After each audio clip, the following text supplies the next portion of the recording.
అవసరం ఉంటే ఒక మాట, అవసరం తీరితే మరో మాట. అంతా నటన, అంతా నాటకం,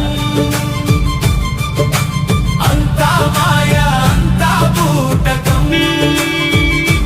నమ్మలేకపోతున్నాం ఈ మనుషుల్ని,